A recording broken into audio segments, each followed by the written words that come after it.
World War II, nuclear warfare, nuclear radiation, and lizards.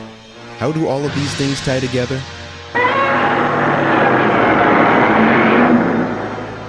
That's how. Going from colossal monster to Japan's friendly defender, take a look at how a pop culture figure skyrocketed into an icon. Hello, I'm Nick Amon. You might remember me from programs such as TV36 and Russian Roulette for the elderly. So what comes to mind when you think of Godzilla? A huge, overpowered dinosaur raging over Tokyo City? An action figure you bought because you thought it looked cool as a kid?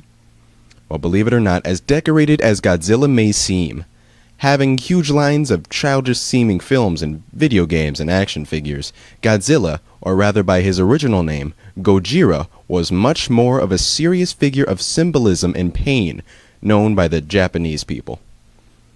Let's take a look. Back in 1954, aside from World War II having ended merely 9 years ago, an incident occurred where the United States tested a nuclear bomb, far greater in power than Little Boy and Fat Man, which we dropped in World War II. A Japanese fishing boat by the name of Lucky Dragon was caught in the detonation, being 100 miles away from the detonation site. Those fishermen had returned to their home in Japan and told of their life-threatening experience, in which nearly all passengers suffered from radiation poisoning. In the film Gojira, better known as Godzilla, the beast we know is awoken by such a nuclear explosion and rises deep beneath the sea to vent his frustration on nearby cities by destroying anything he sees. But Godzilla does much more than throw his tail around. Godzilla, indestructible behemoth from prehistoric time, released from an icy tomb to pulverize a panic-stricken world.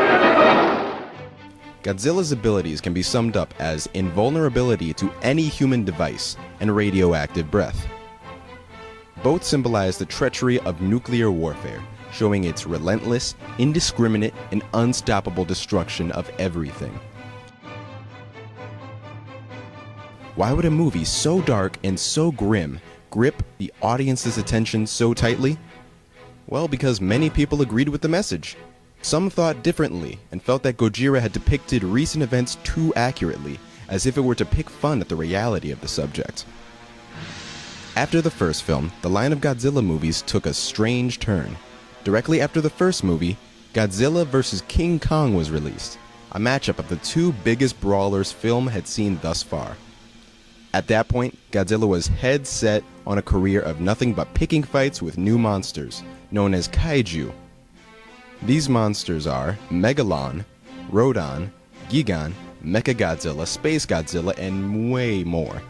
Godzilla films are separated by eras, in order being Showa, Heisei, and Millennium. The Showa films span from 1954 to 1975, slowly depicting Godzilla as a friendly brute. The Heisei films are aimed more towards keeping on track with the original film and its messages being anti-war.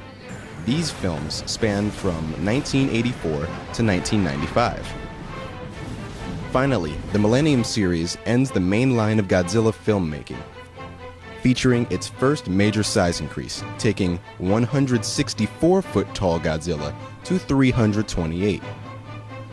In May of 2014, we'll catch a glimpse of the big man for the first time in 10 years in his biggest rendition, being 492 feet tall.